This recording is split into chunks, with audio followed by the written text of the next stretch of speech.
आवाज़ India TV में आपका स्वागत है। आज हमारे स्टूडियो में एक बहुत ही ख़ास मेहमान हैं, रमेश कटके सर, जो डीडीआर करके रिटायर्ड भी हुए हैं और सामाजिक धार्मिक जो एक्टिविटीज़ है उसमें काफ़ी सक्रिय रहते हैं।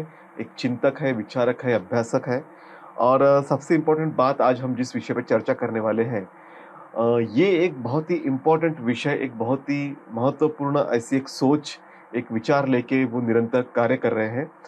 उनका समन संघ करके एक संघ है। तो ये समन संघ क्या है? समन ये शब्द कहाँ से आया? इस शब्द के माध्यम से लोगों को इकट्ठा करने का एक मिशन इन लोगों ने चलाया हुआ है, जिसमें पूरे भारतवर्ष के लोग इकट्ठा हुए हैं और लगभग 2 सालों से शायद वो निरंतर वेब ज़ूम मीटिंग के द्वारा संपर्क में रहते हैं। अलग-अलग तरीके के पूरे भारतवर्ष में जगह-जगह फिज़िकल मीटिंग्स भी हुई है। नागपुर में 12, 13, 14, 15 अगस्त को समन संघ का सबसे बड़ा आयोजन होने जा रहा है नागलोक में। तो इस संदर्भ में बातचीत करने के लिए कटके सर हमारे साथ हैं। सर आपका बहुत-बहुत स्वागत। जय भीम सबसे नवोदय। पहले तो मेरा सवाल ये है कि समन संघ क्या है? समन का अर्थ क्या है? और ये जो आपने सबको इकट्ठा करने का एक आंदोलन चलाया हुआ है, इसके बारे में ज़रा बताइए? ये सबसे पहले जय भीम नवोदय और आवाज़ इंडिया टीवी को तहे दिल से शुक्रिया। जय भीम नवोदय संघ नमामि। आपने बहुत अच्छा सवाल किया है कि समन संघ क्या है। असल में समन ये शब्द पाली का है। पाली में श्र नहीं है, श्र संस्कृत में है। श षटपूरा श जो होता है वो भी नहीं है। श शाड़ा शाड़े का श जो बोलते हैं मराठी में वो भी नहीं है। तो पाली का जो ग्रामर है, पहला ग्रामर मोगलान ग्रामर है और 3 ग्रामर है। तो उसमें अगर देखते हैं हम लोग तो पाली ये निसर्ग से उभरी हुई भाषा है। पाली और धम्मलिपि जो सम्राट अशोक के काल में करीब-करीब 84,000 स्तूप बनाए थे, शिलालेख, स्तंभलेख और गुफालेख थे। उसमें अगर हम वो लिपि को पढ़ते हैं तो धम्मलिपि है और पाली प्राकृत लैंग्वेज आती है। तो उसमें से लिया हुआ शब्द है समन। तथागत ने समन शब्द का अर्थ ऐसा बताया, समन यानी जो समता में रहने वाला, इक्वालिटी में बिलीव करने वाला। और उसका दूसरा अर्थ जो वो डिक्शनरी में दिया हुआ है, वॉल्यूम 16 में भी बाबा साहब ने बताया समन शब्द का अर्थ। वॉल्यूम 16 में पाली की डिक्शनरी है जिसमें बाबा साहब ने मराठी, हिंदी और गुजराती में उसका रेफरेंस दिया है। तो समन का शब्द है जो समता में बिहेव करने वाला, समता में विश्वास करने वाला, इक्वालिटी को मानने वाला। और उसका विरुद्ध शब्द है वमन। पाली में ब्राह्मण को वमन कहते हैं। वमन यानी जो विषमता को मानता है, चातुर्वर्ण्य है, विषमता है। तो ऐसे में जैसे बुद्ध ने बताया था कि बहुजन हिताय बहुजन सुखाय, तो सारे बहुजन एससी, एसटी, ओबीसी और कन्वर्टेड जो माइनॉरिटीज है, ये सारे जन्मजात समन है। तो समन का मतलब ये लोग कभी एक दूसरे के साथ झगड़ा नहीं करते, बिहेवियरली वो इक्वालिटी में बिलीव करते हैं। लेकिन वमन ने क्या किया कि बाद में जाके जैसे पुष्यमित्र की काउंटर रिवोल्यूशन हुई, बाद में जाके गुप्त पीरियड के बाद और 7वीं शताब्दी से 11वीं शताब्दी तक नालंदा, विक्रमशिला, वल्लभी, जादूगढ़ा इन विद्यापीठों को मतलब उद्ध्वस्त किया गया और बाद में इन्होंने अपनी जो कास्ट सिस्टम डेवलप की वर्ण व्यवस्था के ऊपर। तो समन ये इक्वालिटी में बिलीव करने वाला। और समन में कौन कौन आते हैं? तो समन में भिक्खु, भिक्खुनी, उपासक, उपासिका, ये चारों प्रकार के संघ उसमें आते हैं। तो समनों का संघ यानी सभी लोगों का संघ हो गया। तो बुद्ध को जब संघ शब्द बताना था तो संघ की शब्द की आइडियोलॉजी कैसे दी बुद्ध ने? बुद्ध ने देखा जब बुद्ध गया में बुद्ध हो गए तो उन्होंने देखा कि मैं तो सारे दुखों से मुक्त हो गया हूँ। अब ये दुख से मुक्त होने का मार्ग जो मुझे मिला है, ये दुनिया को मैं बांटना चाहता हूँ। क्यों? क्योंकि वो महाकारुणिक थे। महाकारुणिक को नातो हिताय सब्ब पानिनंग पूरे त्वापार, मतलब सारी दुनिया के प्रति जितने भी जीव जंतु है, प्राणी, उसके प्रति महाकरुणा रखने वाला बुद्ध है। तो बुद्ध ने सोचा कि ये दुख से मुक्त होने का मार्ग मैं और लोगों के में देना चाहता हूँ। फिर उन्होंने सोचा मैं तो बुद्ध हो गया हूँ, क्या मैं इस दुनिया को सुखी कर सकता हूँ? लेकिन उन्होंने ये भी देखा कि निसर्ग का नियम ये भी है कि मैं अकेला किसी को सुखी नहीं कर सकता, क्योंकि निसर्ग का नियम ऐसा है कि हर एक को प्रयत्न करता है। बुद्ध कहते हैं कि तुम में ही किच्चा आतप्पम, प्रयत्न आपको करना है, मैं तो सिर्फ मार्ग बताने वाला हूँ। तो बुद्ध ने फिर वही बात जो दुख से मुक्त होने का जो धम्म था, जो निसर्ग का नियम है मूल था, वो पंचवर्गीय भिक्षु को दिया। फिर बाद में यश था, यश के 55 दोष थे। फिर बाद में सारिपुत्र, मोगलाना, करीब करीब 150-200 जब भिक्खु तैयार हुए तो बुद्ध ने उसको संघ का रूप दिया। और फिर चरित्र भिक्खवे चारिकन, संघ को बोला कि भिक्खु चारों दिशा में चले जाओ, और बुद्ध ने, तथागत ने जो बताया संदेश है वो संदेश आपको देना है। इसीलिए संघ को इस्टेब्लिश हुआ। तो संघ के कार्डिनल्स रूल यानी गोल्डन रूल्स हम मंगल सूत्र में देखते हैं, महामंगल सूत्र में 38 मंगल सूत्र बताए तथागत ने, उसी में से 10 रूल समन संघ ने लिए हैं। तो उसमें क्या है, क्योंकि बुद्ध कहते हैं कि हर व्यक्ति जो बहुजन है, बहुजन हिताय बहुजन सुखाय वाले टर्म से जो समता में मानता है, करुणा मैत्री मुदिता उपेक्षा का जो भाव मानता है, वो समन है, वो जन्मजात समन संघी है।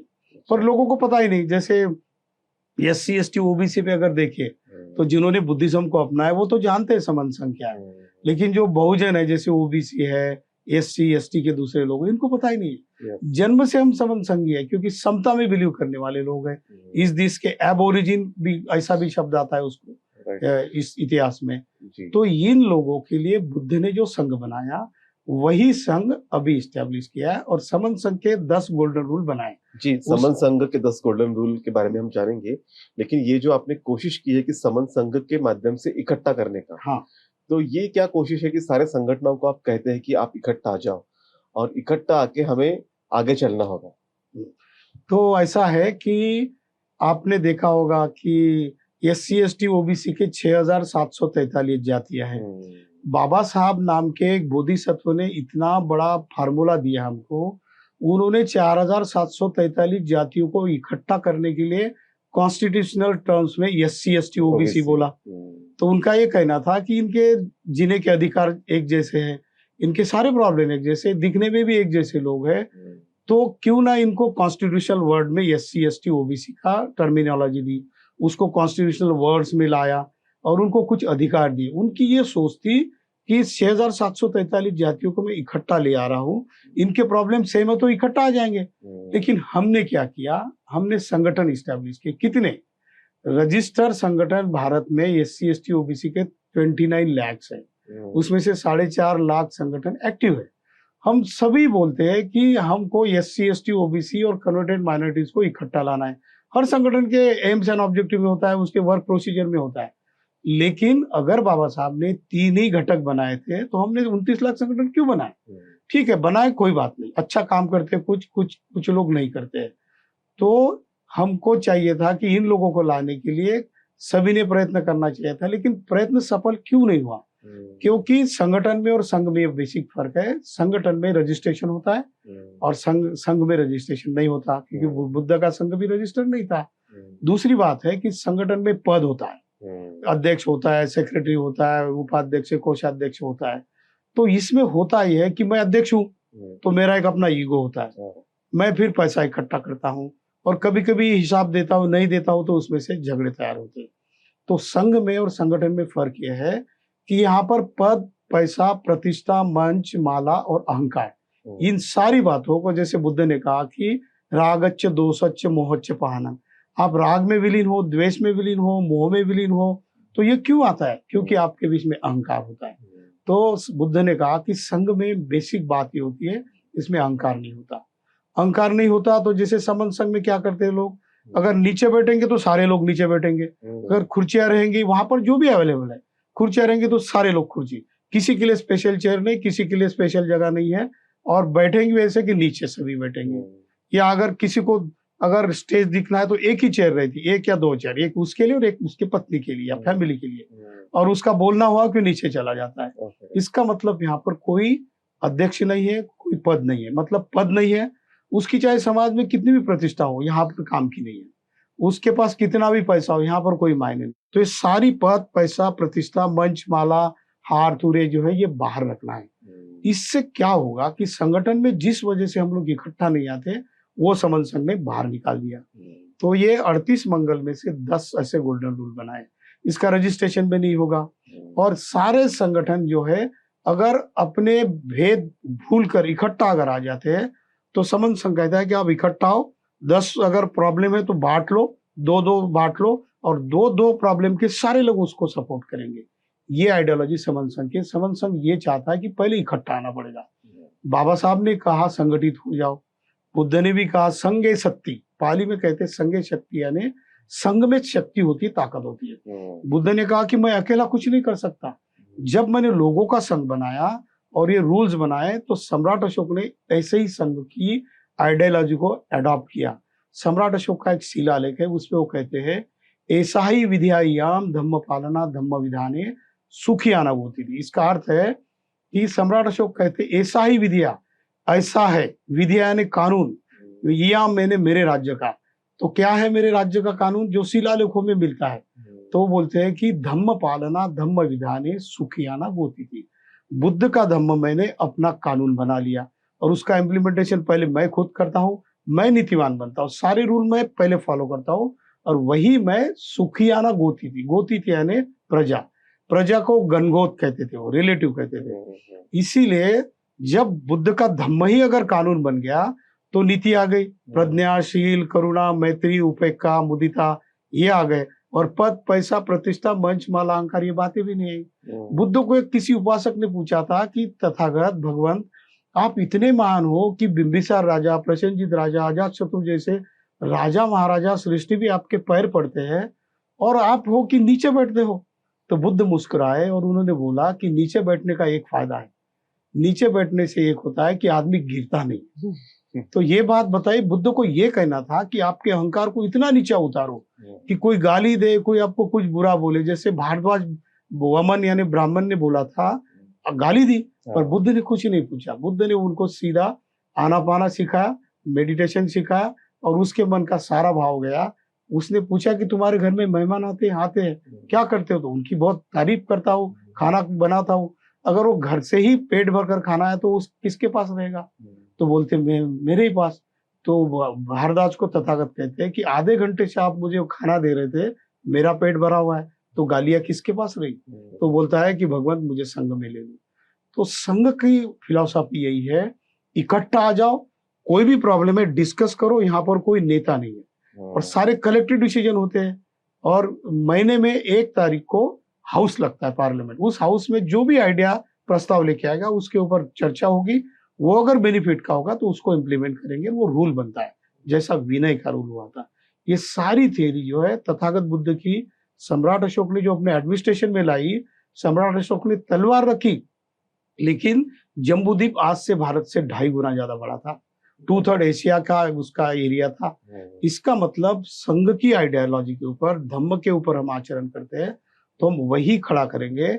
इसका एक उदाहरण देता हूं मैं। 2 अप्रैल 2018 में 15 लाख लोग भारत में इकट्ठा आए एट्रोसिटी एक्ट के खिलाफ। सुप्रीम कोर्ट ने उसको रद्द किया था। फंडामेंटल राइट के ऊपर सुप्रीम कोर्ट को अधिकार नहीं, लेकिन वो अपने राइट से बाहर जाकर किया था। 15 लाख लोग इकट्ठा आए, सरकार सत्ते में आ गई, उन्होंने एट्रोसिटी एक्ट फिर से स्टैब्लिश किया। क्यों? एक दिन का संघ बना था। हम चाहते कि बार बार इकट्ठा हो, वज्जी लोग जैसे आते थे वैसे अगर आप इकट्ठा बैठोगे सारे भेदभाव में नष्ट हो जाएंगे। और आप इकट्ठा के काम करो, संख्या में 1 करोड़ लोग सारे भारत में एक ही टाइम एक ही चीज पर एक ही प्रॉब्लम के लिए अगर इकट्ठा हो जाते हैं तो कोई भी सरकार आपके ऊपर अन्याय नहीं करती। जी बिल्कुल। तो अभी ये जो आपका 12, 13, 14, 15 अगस्त को नागपुर में नागलोक में प्रोग्राम होने वाला है, तो किस तरह की चर्चाएं होने वाली है, कितने लोग सम्मिलित होने का अनुमान है? अभी भारत से 23 राज्यों से करीब 200 लोगों ने रजिस्ट्रेशन ऑलरेडी किया है। नागपुर से करीब 200 लोग, नागपुर और महाराष्ट्र के इर्द गिर्द के एरिया से, ऐसे 400 से 450 लोग नागलोक में जो बुद्ध सूर्य विहार है वहां पर इकट्ठा हो रहे।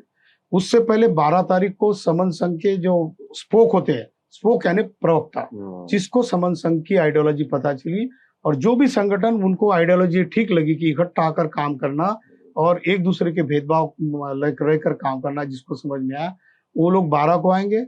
12 में परिचय, 13 को उनका हाउस लगेगा, उस हाउस में कुछ एजेंडे आएंगे और 14 तारीख को कम से कम 100 संगठन इकट्ठा आ रहे। वो कहते हैं कि समन संघ जो काम कर रहा है सभी को इकट्ठा लाने का, हम उसको रिस्पॉन्स करते हैं। तो हमारी अपील है कि वहां पर आप आ जाओ।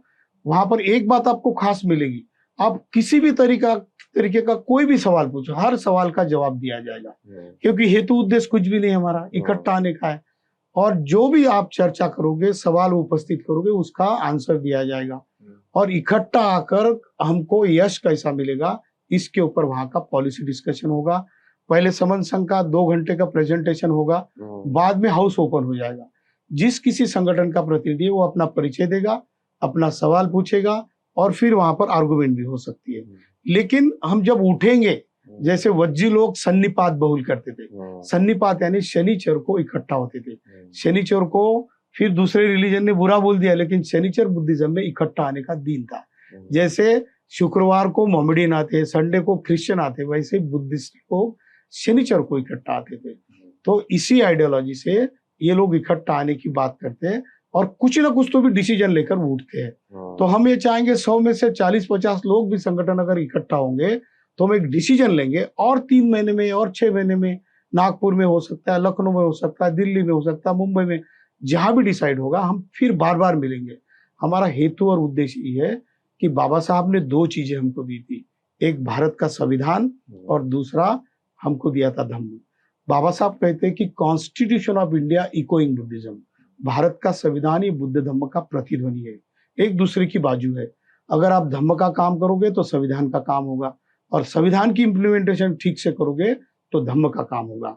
अभी दोनों चीजें बिल्कुल पिछले 70 साल से बाबा साहब ने जिस मोड़ तक हमको ला के दिया था, डेमोक्रेसी दी थी, इक्वालिटी, लिबर्टी, फ्रैटर्निटी, जिसको जेल्फ कहते हैं, जस्टिस, इक्वालिटी, लिबर्टी और फ्रैटर्निटी। आज हम देखते हैं कि सारे फंडामेंटल राइट्स और directive principle of state policy का कोई इम्प्लीमेंटेशन नहीं हो रहा। अगर 2024 तक अगर हम इकट्ठा नहीं होते तो हो सकता संविधान का भी कोई खरा नहीं। इसीलिए समन संघ की बहुत तहे दिल से रिक्वेस्ट है कि कृपया करके आप इकट्ठा आ जाओ। आपके भेद जो है, पद, पैसा, प्रतिष्ठा, मंच, माला, अहंकार, बाजू में रख दो, इकट्ठा हो, एक पॉलिसी बनाओ और काम करना शुरू कर दो। इसका राष्ट्र के निर्माण में क्या योगदान होगा समन संघ का? क्योंकि राष्ट्र बनने की प्रक्रिया है, बाबा साहब ने तो पहले ही कहा था, अभी भी उस राष्ट्र बनने की प्रक्रिया को हम देखते हैं कि आज भी कई तरह के भेद, कई तरह की उच्च नीचता है देश के अंदर में। हम देखते हैं कि धर्मद्वेष भी काफी बढ़ रहा है। इसका क्या बेनिफिट होगा समन संघ का? ये बहुत अहम सवाल है आपने पूछा। बाबा साहब ने 25 नवंबर 1949 में जब संविधान तैयार हो गया था तो आखिरी संबोधन हुआ था, इसमें यही बात कही थी। बाबा साहब कहते हैं कि we are not nation yet, हम लोग अभी तक राष्ट्र नहीं है। Those who believe that we are nation they are in illusion. जो लोग ये समझते हैं कि भारत एक राष्ट्र है वो भ्रम में है, क्योंकि राष्ट्र बनने के लिए डेमोक्रेसी की जो कार्डिनल रूल्स है, बेसिक रूल है, स्वतंत्रता, समानता, बंधुता और न्याय का होना जरूरी है। क्या भारत में स्वतंत्रता है, समता है, न्याय मिलता है? नहीं मिलता। तो इसके लिए बाबा साहब कहते हैं कि कॉन्स्टिट्यूशन में जो फंडामेंटल राइट्स दिए हैं वो हमको मिलनी चाहिए, उसका इम्प्लीमेंटेशन होना चाहिए। इसीलिए राष्ट्र बनने के लिए बाबा साहब उसी भाषण में, उसी संबोधन में 25 नवंबर 1949 को कहते हैं कि राष्ट्र बनने की प्रक्रिया में हर्डल्स क्या है, कौन सी बाधा है? तो पहली बाधा है, बाबा साहब कहते हैं, कास्ट और एंटी नेशनल, जाति राष्ट्र विरोधी तत्व है। जाति को आपको एनिलेट करना पड़ेगा, उसको खत्म करना पड़ेगा। तो होगा कैसे? तो कॉन्स्टिट्यूशन के जो जेल्फ है, जस्टिस, लिबर्टी, इक्वालिटी, फ्रैटर्निटी को इम्प्लीमेंट करो और बुद्ध धम्म के प्रज्ञा, मैत्री, करुणा, मुदिता, उपेक्षा, इन रूल्स को इकट्ठा लाओ। आपको धीरे धीरे ये देश राष्ट्र बनता हुआ नजर आएगा। और बाबा साहब इतना ही नहीं कहते भारत को बुद्धमय बनाने, वो कहते हैं कि reconstruction of world is possible through Buddhism. ये विश्व की पुनर्रचना की जा सकती है, समन संघ इसके ऊपर काम कर रहा है। और समन संघ ये भी कहता है कि हम तो अभी पूरे नहीं, परिपूर्ण नहीं हुए, हम इस रास्ते पर चल रहे हैं। हो सकता है अभी हमारी कुछ गलतियां भी हो, कुछ हमें कुछ कमियां हो, तो आओ आप हमको बताओ कि आप ये कमियां हैं, हम आपकी कमी के बारे में सजेशन लेंगे, उसकी उस तरीके से दुरुस्त पे होंगे। लेकिन इकट्ठा आने बगैर हमको कोई चारा नहीं है। There is no alternative, will have to unite. Yes, we have to unite, और हमें इकट्ठा आना पड़ेगा।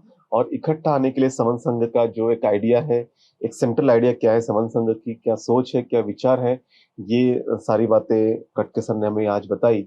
और मैं भी उम्मीद करता हूँ कि जो जो संगठन या जो जो लोग इस प्रोग्राम को देख रहे हैं, कि जो 14 तारीख को प्रोग्राम होने जा रहा है नागलोक में, बुद्धेश्वर विहार में, तो सुबह 9 बजे से प्रोग्राम है वो, तो उसमें आप शामिल हो। सर आप बताइए। मैं सभी को अपील करता हूँ, सारे संगठनों को, पॉलिटिकल, सोशल, इकोनॉमिक, रिलीजियस, हमारा ऐसा है 12 तारीख को समन संघ की परिचय सत्र है, 13 को हमारा हाउस लगेगा। आप ऑब्जर्वर करके आ सकते हो कि ये पार्लियामेंट चलता कैसे है, रेजोल्यूशन कैसे आता है, उसके ऊपर सजेशन, डिस्कशन हो, सारा मैत्री करुणा से होता है। चाहे हमारे भेद भी हो, कभी कभी भेद भी होते बहुत सारे, लेकिन चर्चा आखिरकार इक्वालिटी में आती है और उसको इकट्ठा पारित करना है नहीं करना इस बात पे आती है। दूसरा, 13 तारीख को हाउस, आज 14 को संगठनों को हम बुला रहे, वहां पर आओ, आप अपने मुद्दे रखो। और 15 तारीख को हम भिक्खु संघ के साथ भी डायलॉग करेंगे, क्योंकि इकट्ठा आने का इशू भिक्खु संघ के लिए भी जरूरी है। बाबा साहब कहते हैं कि भिक्खु भी समाज का हिस्सा है, अगर समाज गंदा है तो वो भी हो सकता है, और सगा समाज अगर पवित्र है, परिपक्व है, तो भिक्खु भी वैसा परिपक्व और पवित्र होगा। भिक्खु संघ अगर हमारे साथ होगा, वो भी इकट्ठा आएगा, और सारी SC ST OBC और कन्वर्टेड माइनॉरिटीज की सारी एक संगठन अगर इकट्ठा अगर काम करेंगे, तो हम फिर से बाबा साहब का सपना इस देश में डेमोक्रेसी स्टैब्लिश करने का और तथागत का धम्म राज्य यहाँ पर स्टैब्लिश करेंगे, जिससे संघ कहता है कि संघे सत्ती, और हमारा अंतिम उद्देश्य है कि हमको सुखी बनना है। बुद्ध का है कि दुख से मुक्त हो जाओ और सुखी बनो। तो अगली जनरेशन ये ना कहे कि बाबा साहब ने संविधान दिया था, बाबा साहब ने धम्म दिया था, 2-3 जनरेशन ने कुछ भी नहीं किया, तो हम क्या देने वाले अगले जनरेशन को। इसीलिए सभी आए, सभी को मैं रिक्वेस्ट करता हूँ कि आप आए वहां पर, कम से कम 14 को तो भी आए, और ये संघ की कार्रवाई देखिए, उसमें शामिल हो जाइए, इतनी मैं रिक्वेस्ट करता हूँ। जय भीम, नवोदय। तो 14 तारीख को आप सब लोग वहाँ शामिल हो सकते हैं, संघ की कार्रवाई दे सकते हैं। और कटके सर, आप हमारे बीच में आए और समन संघ के बारे में जो सेंट्रल आइडिया थी, जो विचार थे, और जो गोल्डन रूल्स के बारे में आपने कहा, वो सारी बातें आपने बताई, और क्या ध्येय उद्देश्य है उसके बारे में भी लोगों को अवगत कराया। आप हमारे बीच में हमसे बातचीत की, उसके लिए आपका बहुत बहुत शुक्रिया। जय भीम, नवोदय, संगम।